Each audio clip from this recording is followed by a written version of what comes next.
If everyone could take their seats, please. The chair would like to call to order tonight's regular meeting of CUSD 201 Board of Education, September 11, 2018. And roll call, please. Mr. Armstrong. Here. Mrs. Charlton. Here. Mrs. Coyle. Here. Mr. Price. Here. Mr. Rudy. Here. Mr. Strohmeyer. Here. Ms. Wilson. Here. Thank you. Before we do the Pledge of Allegiance, I'd just like to take a moment of silence to remember 17 years ago, those that perished on September 11, 2001.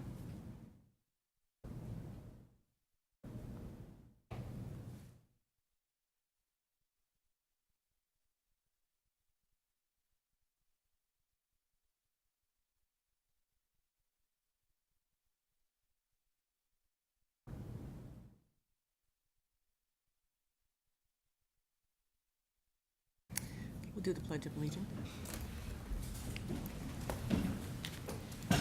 Pledge allegiance to the flag of the United States of America and to the republic for which it stands, one nation, under God, indivisible, with liberty and justice for all. Okay, the first item on the agenda is introduction of new staff. And Do you want to do that? Sure. And we had some of our staff had conflicts this evening, so that's why they could not join us. But a couple of our buildings, so junior high doesn't have any new staff. Manning, their new staff are actually transfers from other buildings, and so technically they're not new to the district. But we have Tim Weiler, who was our Miller School principal, and he can at least tell us a little bit about his new teachers. You got it. So I share a new staff member with Mrs. Clowder, a student, a new speech path. Her name is Elise Ferrano, and she is a Palos native, just out of grad school, and she's taken over for Mrs. Casey at Miller, and we'll have her as our mentor this year. We're really excited about her being in the building more full-time. We have Mrs. Alexander. She is one of our new dual language teachers. She's in a fifth grade dual language teacher this year. She comes with some dual language background, but she was also an interventionist and kindergarten first grade teacher the last 2 years. And she comes to us, this is her 9th year in teaching.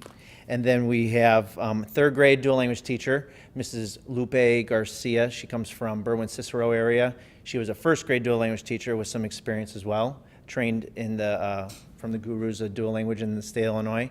And we're really excited having her fill in, working with our third grade team at Miller. And our most recent hire was Miss Ottman. She was a first grade teacher up in Evanston. She was looking for to get closer to home, which also is in Palos and Hickory Hills area. Her father is a business owner in Westmont, and she's our new first grade teacher. Her name is Mrs. Ottman. So we're really excited about having all 4 new hires this year. Sorry they couldn't be here tonight. They all had other obligations and daycare things to take care of with their spouses and whatnot. But I'm here on their behalf. So thank you for welcoming them to the district and approving them at summer board meetings. Thank you. Thank you. Thank you. Thank you. And then for the high school, we have Heidi Nardini. You want to come up to the, Right. And Heidi, as long as you're here, you might as well. Oh, yeah. be here. Heidi is a math teacher, or do you want to take care of it? Heidi? Oh, you can introduce me. Go ahead. Heidi is a math teacher at the high school. Chrissy Percentage, if you remember last spring, you approved her moving from the high school to teaching 4th grade at Manning. And so now we're happy to hire Heidi, and Okay. She's filling in. Yep, at the high school. I taught for 15 years in CPS math, and then for the last 2 years, we moved out to the burbs. And as you know, in order to work in the city, you have to live in the city. So I took a job at a nonprofit. It's kind of like a AmeriCorps program where I was training recent college graduates on how to teach high schoolers math. So I missed the kids. I wanted to be the ones interacting with kids, and so now I'm here at Westmont, which is a dream, and I thank you for approving my position, and I'm thrilled to be here. Welcome. Welcome. Thank you. And we also have Josh Strand, Erica Eckhart, if you recall, resigned last spring. And so we hired Josh Strand. He's teaching English at the high school, and he's also the division coordinator for English. Yep, thank you very much. Josh Strand, as he said, did 16 years in CPS also, teaching AP English and also some SAT prep stuff. So I'm happy to be here. Thank you again. Good to meet you all. Welcome to you. Welcome. And then we have one other district-wide, Marina Lakowski is our school psychologist. And Linda, what buildings is she? She's predominantly at the high school, taking Deidre Robertson's place. Okay. And that's our new staff. Okay, well, to those that are here and that are not, welcome to the district. Okay, we'll go to approval of minutes. The chair will entertain a motion to approve the minutes of the August 14, 2018 regular meeting of the Board of Education as presented. So moved. Second? All in favor? Aye. Any- Abstain. Were you? Aye. Abstain. Okay. Okay, motion carried. The 17th. Yeah. She, Oh, the 17th I was here for. you were here the 14th, okay. So we have just one abstain. Yeah. Okay. Motion carried. The chair will entertain a motion to approve the minutes of the closed session of the August 14, 2018 regular meeting of the Board of Education as presented. So moved? Second. All in favor? Aye. Abstain? It's abstain. Okay. Motion carried. You were at the I 17th. wasn't at 14. She was the 17th. I was at 17, not Yeah, 14. yeah, 17. Okay. The chair will entertain a motion to approve the minutes of the closed session of the August 17th special meeting of the Board of Education as presented. So So moved? moved. Second. All in favor? Aye. Abstain? Okay, any opposed? Motion carried. Okay, are there any public comments? Okay, we have the consent agenda. The chair will entertain a motion to approve the consent agenda as presented. Number 1, personnel recommendations, employment of licensed staff. Diana Walzak, long-term substitute math teacher, Westmont High School. Rebecca Burbaum, long-term substitute special education teacher, Westmont Junior High School. Charles Robertson, long-term substitute math teacher, Westmont Junior High School. Diana Mulby, long-term substitute assistant principal, Westmont Junior High School. Laura Tarnow, long-term substitute library media technology specialist, Miller Elementary School. Employment of support staff, Maria Schillinger, library media assistant, Westmont High School. Patty Anaya, teaching assistant, Westmont Junior High School. Francisco Delgado, teaching assistant, Westmont High School. Erica Green, teaching assistant, Manning Elementary School. Mary Tucker Minot, general worker, Manning Elementary School. And stipend position, Samantha Menezes, .5 FTE football and basketball cheerleading coach, Westmont High School. 2, student tour request. 3, appointment of hearing officer. 4, appointment of non-discrimination coordinators and complaint managers. 5, approval of donation.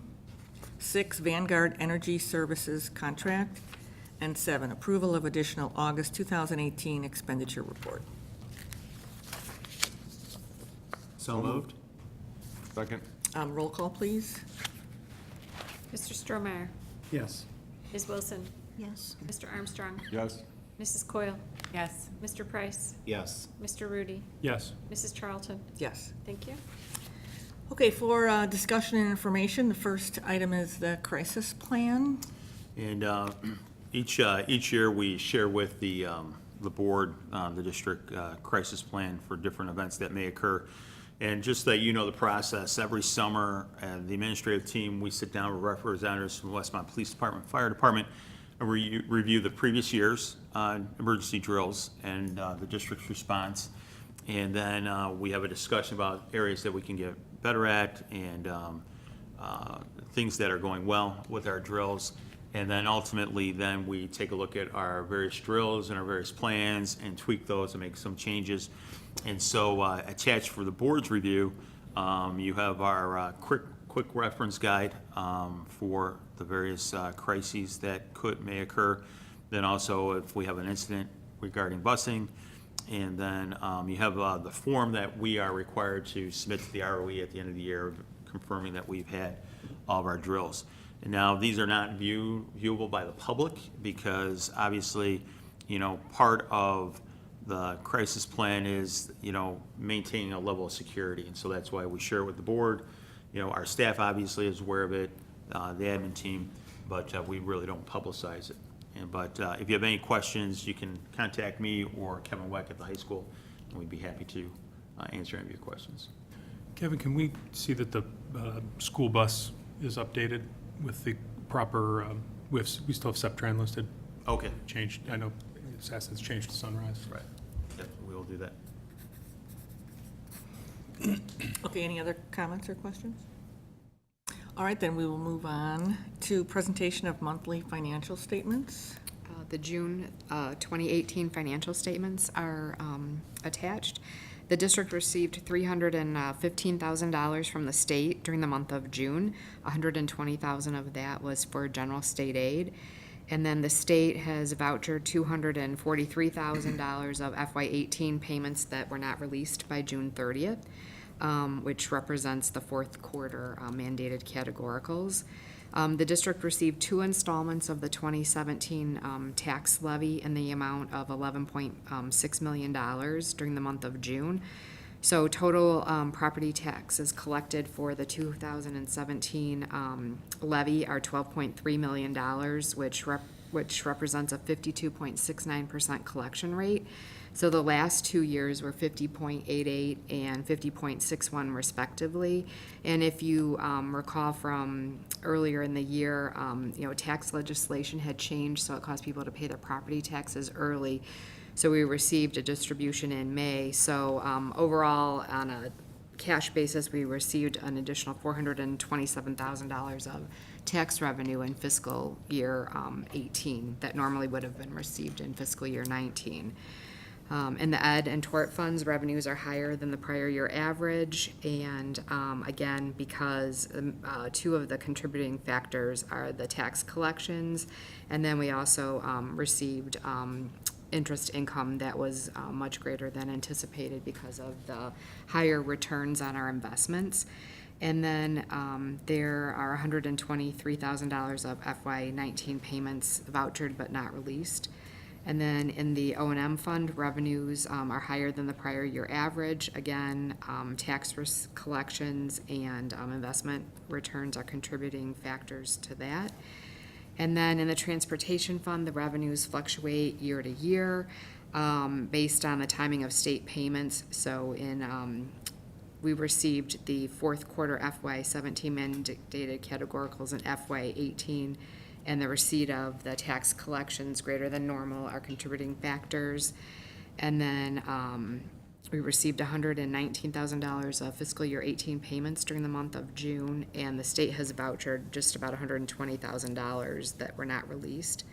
And the expenditures in the ed and tort funds were comparable to the prior year. And again, in the O&M, the expenditures vary from year to year. And the O&M fund was 83% spent to date, and last year it was 77.69. And then in the transportation funds, revenues were higher than the prior year averages, and they were slightly higher than we had budgeted this year. And it, the timing of receipts of our invoices causes some of that fluctuation. And then our special education transportation was slightly greater than anticipated. And then their investments at the end of June, we had $20 million in investments. And obviously, we're at one of our high points of the year because of the tax collections. Does anybody have questions? Okay, thank you. Thank you. Okay, the next item on the agenda is grant updates. The district received a grant. Bridget Durbin wrote for an incubator grant for the incubator class that's new this year, and the Coleman Foundation funded that $20,000, and part of that will go for the licensing fee, and then the rest will go to furnish the space. Great. Thank you to Bridget and Sue Ellen for that. Okay, the next item, superintendent's report. Including your report first, we have an enrollment update, and we always wait till after we get through the 6th day of attendance, because as we open our doors, during registration, it seems like you have an influx of families and you're not sure where the enrollment's going to end up. But then during that 6 days, families who have not registered or their students are not attending, we're reaching out to those families to find out what the status is, if it's an extended vacation and they intend on returning, or maybe they have moved out of the district but had not notified the district yet. So after 6 days, we can kind of take a look at where we're at. And so you have a couple tables there. One is showing you the buildings enrollment in June of 2008 when we closed our doors, and where we're at that 6th day.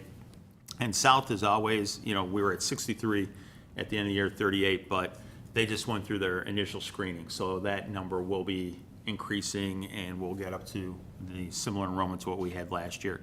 Before you carry Yep. it, but the chart says August 2018, but that's supposed to be September, right? Because it's reflecting September. I think it's The 6th day? The 6th day was August this year, was in August this year. Oh, okay, Because when we started, because when we started, Right, okay. so. Because the top says September and then that says August. Right, I'm Okay. sorry, yeah. That's but it's- right. Yeah. Thank you. And so Manning, you can see just when you look just at total enrollment, they were at 333 at the end of the year, 333 at the beginning of the year. Miller is up 13 students, although if you were to talk to Tim, he'd probably tell you it seems like more than 13 students. But again, that's the dynamics of students moving in and out of the district. The junior high is down 3 students, and then the high school is down 46 students, and that's primarily due to the fact that we had, for us, a large graduating class of about 140 students who graduated, and the group coming in, I think, is somewhere in the 80s, and so that accounts for some of that change there. So overall, as a district, we're down slightly, but again, a large part of that is due to the group that graduated. And then if we look at the enrollments that are by grade level at each of the 2 elementary buildings, you can see that at Manning, the kindergarten numbers are up a little bit from last year. Last year we had 45 at the beginning of the year, we have 59 now. And then you can kind of see where the different grade levels compare. But then obviously grade levels are moving up, so that 45 became 47 as first graders. And then Miller Elementary went from 42 to 56, and if you remember, that one monolingual kindergarten section became large, and so the board agreed to hire another kindergarten teacher, and so we were able to get that class size down to 18.7. And you can see that all of our class sizes at the elementary level are very nice and below what the district class guidelines are. And then the last table is we just did the enrollment projections, and so kind of seeing where the enrollment projections, the 3 different methods, said we should be for each grade level versus the actual. And so the elementary enrollment in 2018 is the actual, and then each of the other columns are what are projected by the different models. The one outlier, obviously, is kindergarten. Based upon prior years, we'd be somewhere in the mid to upper 80s, and we have 115 kindergartners. So, and I, don't know the model if it can really account for that influx. We're hoping that's because the word's out there that we have a great school district, and so families are course. looking to get into our school district and have their students attend our schools. But then you can see the other first grade, all the models are pretty much on what the 85 that we're at. Method 1's a little bit more accurate for second grade, and then method 2 for third grade, and then fourth, again, it's kind of higher than what is projected, and then 5th grade is kind of in line with method 1. So it kind of gives you a feel for which of those methods, as we're looking long-term for enrollment, which ones maybe gives us a little bit better idea of what's going to happen with the enrollment. Are we anticipating after the childhood screenings that the South enrollment will pretty much be back up to? It should be. It should be. Well, for Or one, was, the grant yeah. requires it, correct, Linda, that we, Yes. so, Based on the first preschool screening, I'm pretty confident that we will quickly be up to the number. Okay. And when do we know that, Linda? When do we, when, Well, we do four preschool screenings through the year, so we did our first one, this past week, and then we were in October, and then after that, February, and after that, April. But we had, a record number of students come for screening, we even had walk-ins, and so, our teachers have done their home visits already, and we've got a new group of kids coming in, and we've got several that, we're working with in terms of what the screening results were, so the numbers are moving quickly. okay, thank you. Anyone have any? I imagine that just the, even both the actual numbers and the projection numbers help us kind of maybe look forward to when these bubble classes will Right. be coming, like Right. the previous year's Right. senior class, so. Okay, anything else on that? Kevin? Nope. You're good on that? All right, and then the summer school report, this is where we ended up for each of the courses. The elementary school did it a little bit differently, and they offered enrichment for grades K through 1 and 2 through 3, and then 4 through 5. And you can see the enrollments. The junior high had their step up to 6th grade. They had 35 students who participated in that. And then the reading and math, that's for students who need a little additional practice, and they had 20 students. And then the STEM, that they had 20 students. And then the high school for credit recovery, they had 35 students. And then the jump into human geography, which is our AP human geography, we had 48 students participate in that. The team, again, those are students who need a little bit additional support. We had 29 students, and then the freshman orientation was 46 students. But overall, the anecdotal feedback has been very positive. The students really very much enjoyed the changes that occurred with the elementary summer school, the staff as well. Attendance, we had no, last couple of years, calling families, finding out if their child is coming and attending, and we had none of those issues, so the students were really enjoyed the program. The students involved in senior high credit recovery, those are students who were not on target for graduation. All of them successfully completed the work that they needed to do, and so they're back on track for graduation. That's always good to see. And of course, right now we're going through MAP testing, and so then we'll be able to take a look at those students who are involved in summer school, if there's any correlation to their participation. And, you know, it's not uncommon for a little bit of a drop-off due to the summer, and seeing where those students are in relation to their peers. And we're hoping, obviously, involved in our summer school program, there's less of that drop-off for those students. So overall, it was very successful. can I ask a question? Sure. So are there any takeaways over what we offered this summer and what we, offered in the past and what we might offer in the future? I mean, is that something that Right, and we'll be that's, talking about? right, the last piece is seeing how students perform on the map and getting that data. But we had more students participate, we had better attendance, and then the feedback from the students was very positive. So those indicators are the changes we made were very well accepted, and they did exactly what we're hoping for. Now we just want to get that academic piece as well. Okay, thank you. And then student recognition, every year, this time of year, it'll be circulated for the board. There are several events that the board is invited to attend, and in some cases participate. And the school's put together all those different events, and so the board will have an opportunity then to sign up for those events that they would like to participate. And then also include not only the school events, but as we've done prior years, there's also, I meet monthly with representatives from the WTA, and there are opportunities for a board member to meet as well. And those dates are available, and there's 2 slots for 2 board members. So if a board member would like to participate in one of those meetings, you're welcome to sign up for that. And then finally, under communications, this is homecoming week. If you've driven past the high school, you might have noticed the school colors on the outside of the building. So this is homecoming week, and just a couple events that are happening on Thursday, September 13th.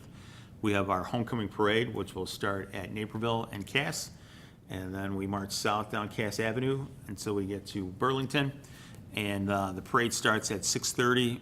And just a reminder for board members, if you're participating in the parade, the lineup is on the Linden side of Manning at 6 o'clock. And they put everybody in order and walk us down to Naperville. So hopefully you'll be able to participate in that. Then, of course, our homecoming game is this Friday, September 14th at 7 o'clock. And kind of a unique situation, we're actually playing a team from Canada for our homecoming game. So that's exciting, and those students will be arriving this week, and we'll actually shadow our students for part of the week. And then I believe they'll be attending our dance as well with our students. So should be an interesting event. And that's what I have. Okay, thank you. Okay, are there any board reports? I guess just to build on what Kevin was saying, I think that's a very unique opportunity for the students with the Canadian team coming.